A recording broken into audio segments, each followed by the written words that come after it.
Hello dear students, welcome to my YouTube channel English Hospital 24। তো আমি আজকে তোমাদের সাথে স্পেশাল একটি ভিডিও লেসন শেয়ার করতে যাচ্ছি, কারণ হচ্ছে অনেকেই আমাকে কমেন্টে বলে থাকো যে এই গ্রামারের টপিকটি নিয়ে আলোচনা করলে সুবিধা হয়, এই বিষয়টি নিয়ে আলোচনা করলে সুবিধা হয়। আমার যে এই ইংলিশ হসপিটাল 24 চ্যানেলটি, এখানে আমি ইংলিশ গ্রামার জগতের যত বিষয় রয়েছে, যত ধরনের টপিক রয়েছে সেগুলো নিয়ে আলোচনা করে থাকি। তাছাড়া স্পোকেন ইংলিশের যে বিষয়গুলো রয়েছে, স্পোকেন ইংলিশ কীভাবে শিখতে হবে, কীভাবে ইংরেজিতে ফ্লুয়েন্টলি কথা বলা যাবে, এই বিষয়গুলো নিয়ে আলোচনা করে থাকি। তো আশা করছি আজকে ভিডিও লেসনটি তোমাদের অনেক বেশি ভালো লাগবে এবং এখান থেকে তোমরা অনেক গুরুত্বপূর্ণ বিষয় শিখতে পারবে। যদি মনে হয় তোমার কাছে ভিডিওটি ভালো লেগেছে এবং তুমি যদি এখান থেকে কিছু শিখতে পারো, অবশ্যই ভিডিওটি অন্যদের সাথে শেয়ার করবে এবং চ্যানেলটি যারা এখনো সাবস্ক্রাইব করোনি প্লিজ সাবস্ক্রাইব করে রাখবে। আর যদি তুমি সাবস্ক্রাইব করে বেল বাটন চালু করে রাখো তাহলে অবশ্যই সেখানে যে কোনো ভিডিও আপলোড করার সাথে সাথে তোমার কাছে নোটিফিকেশন চলে যাবে। অত্যন্ত গুরুত্বপূর্ণ ভিডিও চ্যানেলটি আশা করছি তোমরা শুরু থেকে শেষ পর্যন্ত দেখবে এবং প্রত্যেকটি ভিডিও এই চ্যানেলের তোমরা অন্যদের সাথে শেয়ার করবে এবং নিজের ফেসবুক টাইম লাইনে শেয়ার করে রাখবে, যাতে তুমি যে কোনো সময় প্রয়োজন হলে সেখান থেকে শিখতে পারো। চলো শুরু করা যাক, লেটস গেট স্টার্টেড। আজকে আমরা ইম্পর্টেন্ট কিছু ট্রান্সলেশন দেখব। এগুলো আমি মূলত নিয়েছি বিভিন্ন বিশ্ববিদ্যালয়ে ভর্তি পরীক্ষায় আসছে, বিশেষ করে কুমিল্লা ইউনিভার্সিটিতে এবং আর একটা হচ্ছে রাজশাহী ইউনিভার্সিটি। কুমিল্লা এবং রাজশাহী বিশ্ববিদ্যালয়ে যেগুলো বিগত বছরে আসছে সেখান থেকে আমি স্পেশাল কিছু ট্রান্সলেশন বাছাই করেছি। আশা করছি পরবর্তী বিশ্ববিদ্যালয় ভর্তি পরীক্ষা এবং চাকরি পরীক্ষাতে এগুলো তোমরা কমন পাবে ইনশাল্লাহ। এগুলো তোমরা একেবারে সম্পূর্ণভাবে মেমোরিতে সেভ করার জন্য বারবার ভিডিওটি শুনতে পারো অথবা তুমি নোট খাতায় তুলে রাখতে পারো। এক কথায় হচ্ছে এগুলো তোমাদের মুখস্থ করে মাথায় ঢুকিয়ে রাখতে হবে। প্রথমটি হচ্ছে তাকে আমার অসহ্য লাগে। এখন আই ক্যানট টলারেট হিম, এটা বললেও হয়, কিন্তু এখানে তোমার অপশনে যেগুলো ছিল সেখান থেকেই বাছাই করতে হবে। অপশনের মধ্যে কারেক্টই ছিল হচ্ছে যে I am sick of him, I am sick of him. তারপর হচ্ছে কর্তৃপক্ষ তাকে তিরস্কার করলো। কর্তৃপক্ষ ইংলিশে দ্য অথরিটি, দ্য অথরিটি। তিরস্কার করা ইংলিশ হচ্ছে একটা ফ্রেজ, এটা হচ্ছে টেক হিম টু টাস্ক। তিরস্কারের আরও ইংলিশ আছে, স্কল্ড আছে, রিভিউ আছে, কিন্তু ওগুলো হচ্ছে গালি দেওয়ার পর্যায়ে পড়ে যায়। তো তিরস্কারটা হচ্ছে ভদ্র ভাষা, এই জন্য তিরস্কারের ইংলিশ হচ্ছে টেক হিম টু টাস্ক। যেহেতু পাস্ট টেন্স সেই জন্য এখানে টুক লেখা হয়েছে। The authority took him to task, এটাই হচ্ছে কারেক্ট অপশন। 3 নম্বর হচ্ছে যত বেশি কথা বলবে তত কম বুঝবে। এটা রাজশাহী বিশ্ববিদ্যালয়ে ভর্তি পরীক্ষায় আসছিল এবং যে বছর আসছে সেই বছর আমিও সেখানে ভর্তি পরীক্ষা দিয়েছিলাম। তো যত বেশি কথা বলবে, এই যত তত হলো the more, the more the less, মানে দি এর পরে কম্পারেটিভ এবং আবার দি এর পরে কম্পারেটিভ। আমরা জানি দি এর পরে বসে সুপারলেটিভ, কিন্তু যত তত বোঝাতে দি এর পরে কম্পারেটিভ বসে। তাহলে যত কথা বলবে দ্য মোর ইউ স্পিক, তত কম বুঝবে। কম মানে হচ্ছে less, the less you understand, এটাই হচ্ছে যত। আবার অনেক সময় বলা হয় the more you read the more you learn, যত পড়বে ততই শিখবে। এটা হচ্ছে তোমার দি এর পরে কম্পারেটিভ, যত তত বোঝাতে। 4 নম্বর হচ্ছে এখানে ভলতেয়ার, ভলতেয়ারের সমাধি, হিয়ার লাইস ভলতেয়ার, মানে ভলতেয়ারের কবর এখানে আছে সেই জন্য বলতে হবে হিয়ার লাইস ভলতেয়ার, মানে এখানে ভলতেয়ার শুয়ে আছে।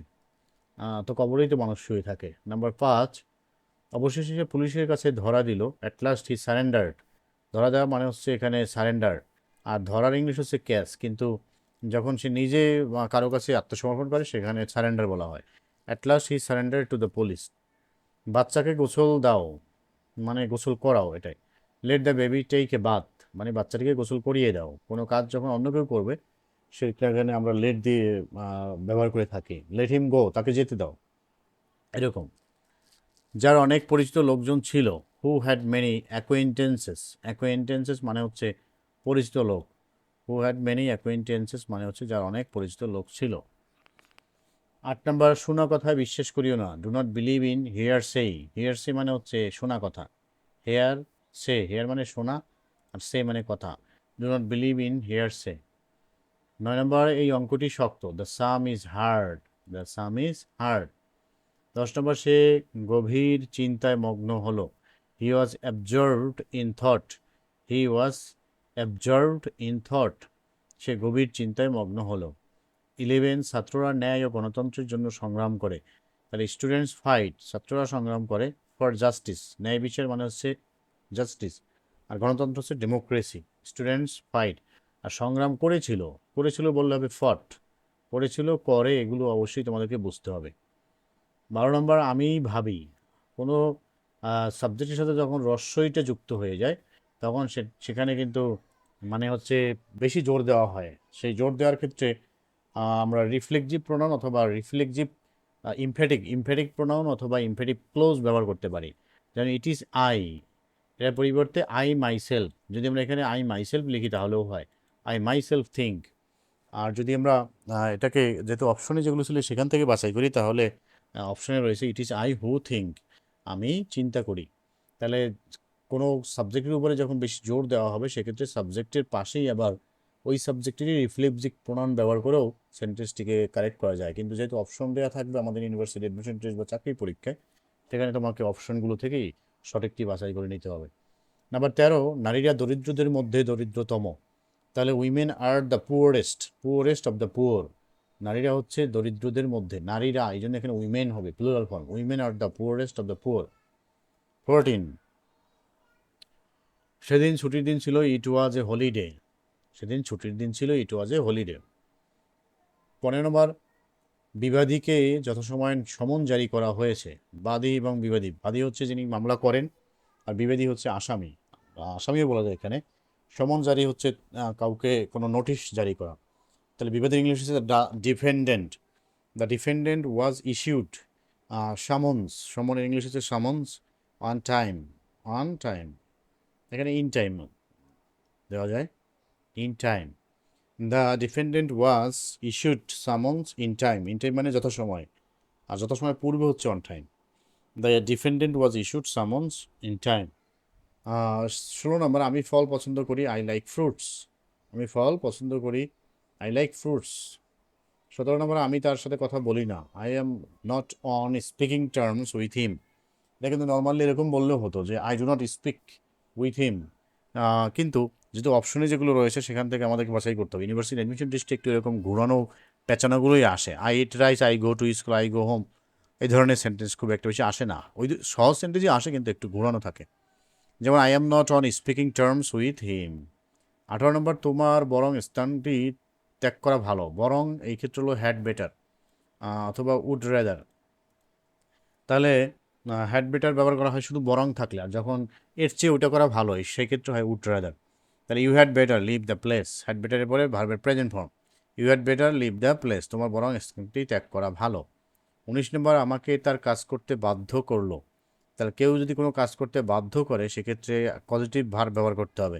তাহলে হি মেক হচ্ছে পজিটিভ ভার্ব, এটার পাস্ট ফর্ম হচ্ছে made, he made me work for him, he made me work for him, আমাকে তার কাজ করতে বাধ্য করলো। 20 নম্বর, তার একদম স্কুলে যেতে ইচ্ছা করছিল না, he did not at all feel like going to school.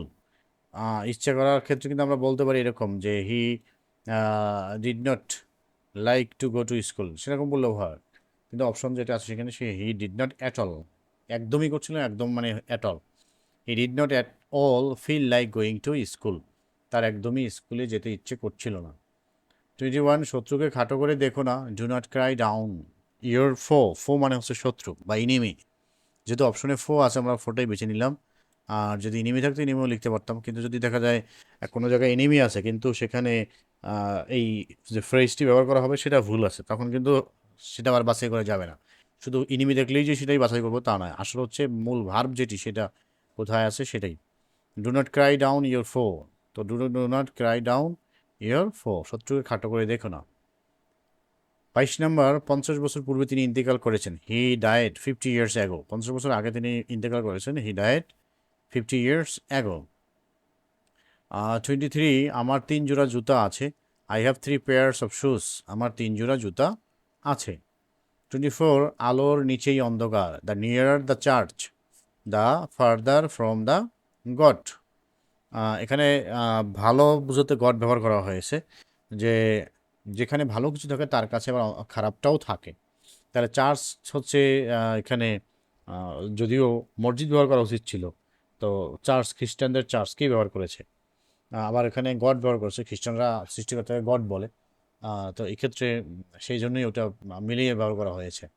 The নিয়ারার the church, the further the from the god.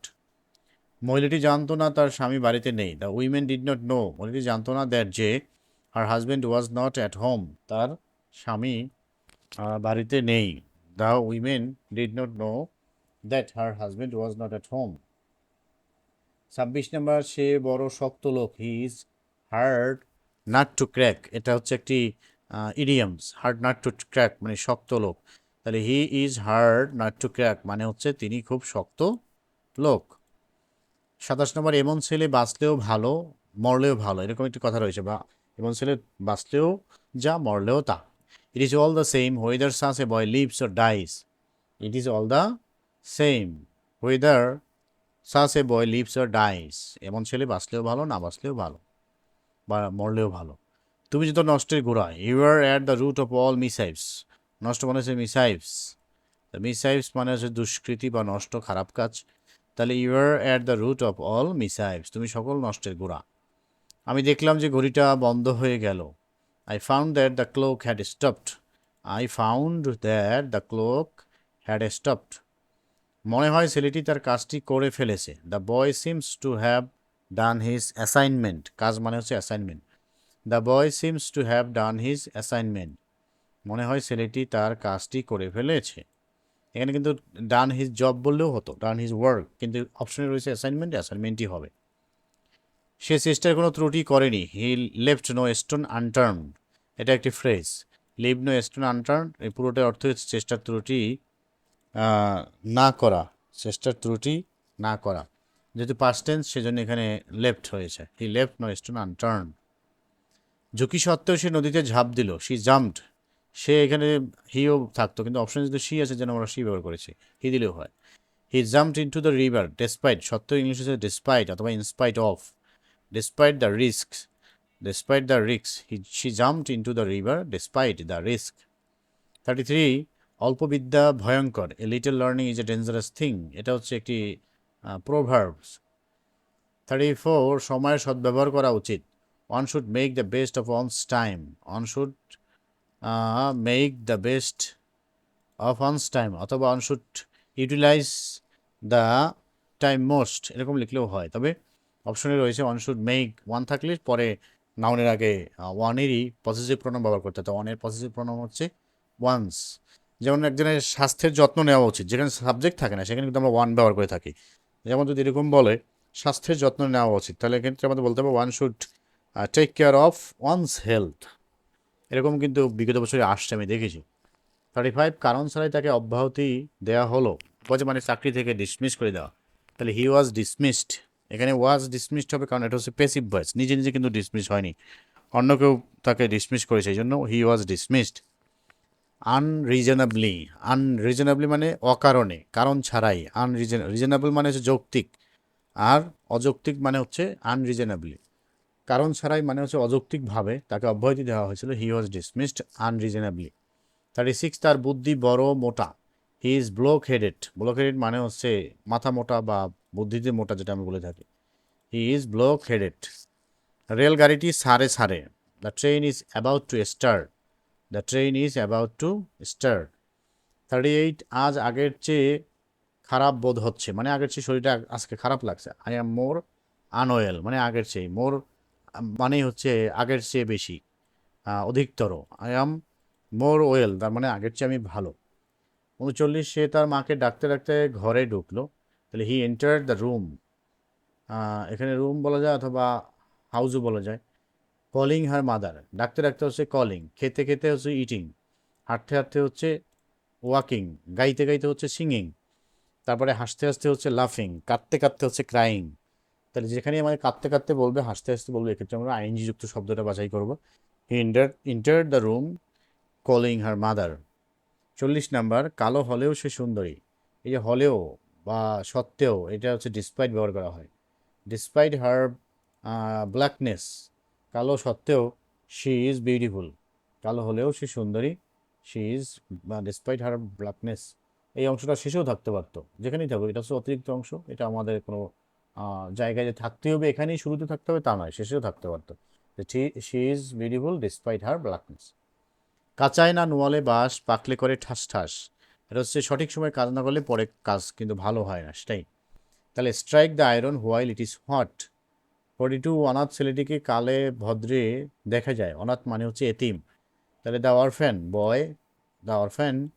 Boy is seen, passive voice, যেহেতু দেখা যায় বলা হয়েছে, দেখা যায়। The orphan boy is seen once in a blue moon, কালে ভদ্রে মানে হচ্ছে once in a blue moon, এটা হলো একটি idioms. Once in a blue moon, কালে ভদ্রে দেখা যায়, মানে দেখা যায় না বললেই চলে। 43 এখানে কাছাকাছি কোথাও স্টেশন নেই। The station is not anywhere near here, the station is not anywhere near, near anywhere near here. ভালোবাসা ও যুদ্ধে সব কিছু ন্যায্য, ন্যায্য মানে সঠিক। All is fair in love and war, বর্তমানই কিছু করবার সর্বোত্তম সময়। No time like the present, no time like the present অথবা no time is like the present, এরকমও থাকতো, কিন্তু অপশনে রয়েছে যেটা সেটা আমরা বাছাই করেছি। No time is like the present অথবা no time like the present. 46 কোনো আধুনিক লেখক শেক্সপিয়ারের মতো প্রতিভা ধর নয়। No modern writer comes up to মানে তার উপরে, Shakespeare. No modern writer comes up to শেক্সপিয়ারের উপরে নয়। ঘন্টা শোনা মাত্র শিক্ষার্থীরা দৌড়ে বেরিয়ে গেল। As soon as the students heard the bell they ran out, শোনা মাত্রই, এক্ষেত্রে আমরা এখানে অ্যাজ সুন অ্যাজ দিয়েও করতে পারি, নো সুনার হ্যাড দিয়েও করতে পারি। তো অপশনে নো সুনার হ্যাড ছিল না, শুধু অ্যাজ সুন অ্যাজই ছিল। যাত্রীরা যখন ট্রেনে ওঠানামা করছিল তখন আমি ব্যাগটি হারিয়েছিলাম। While the passengers were getting in মানে ওঠা, আর গেটিং ডাউন মানে হচ্ছে নামা in the train. I lost my bag. 49 অনেক রাত পর্যন্ত আমি টেলিভিশন দেখি। I watch TV up to late night, অনেক রাত মানে লেট নাইট। রাজা প্রথম চার্লসকে 1639 সনে মৃত্যুদণ্ডে দণ্ডিত করা হয়েছিল। কিং চার্লস ফার্স্ট ওয়াজ এক্সিকিউটেড, যেহেতু নিজেকে মৃত্যুদণ্ড দেয় না, অন্য কেউ দেয়, এই জন্য এটা প্যাসিভ ভয়েস এবং সেজন্য অক্সিলারি ভার্বে পরে মূল ভার্বে পাস্ট পার্টিসিপল অংশটি এখানে আসছে সাবজেক্টে পড়ে। King Charles first was executed in 1639। এই 50টি ছিল আজকে আমাদের মূল আলোচনার বিষয়। আশা করছি তোমরা বুঝতে পেরেছো এবং এগুলো পরবর্তী পরীক্ষাতে যেহেতু কমন আসবে, এটা সাজেশন হিসেবে তুমি মনে রাখতে পারো এবং এগুলো তোমরা সম্পূর্ণভাবে অবশ্যই মুখস্থ করবে। এবং যারা এখনও চ্যানেলটি সাবস্ক্রাইব করবে এবং আমাদের সাথে শেয়ার করবে, যাতে অন্যরাও এগুলো পেয়ে উপকৃত হয়। বিভিন্ন ফেসবুক গ্রুপে এগুলো শেয়ার করবে। তো আজকে এখানেই শেষ করতে চাই। আমি তোমাদের উজ্জ্বল ভবিষ্যৎ কামনা করছি। Thanks for watching. Thanks to all.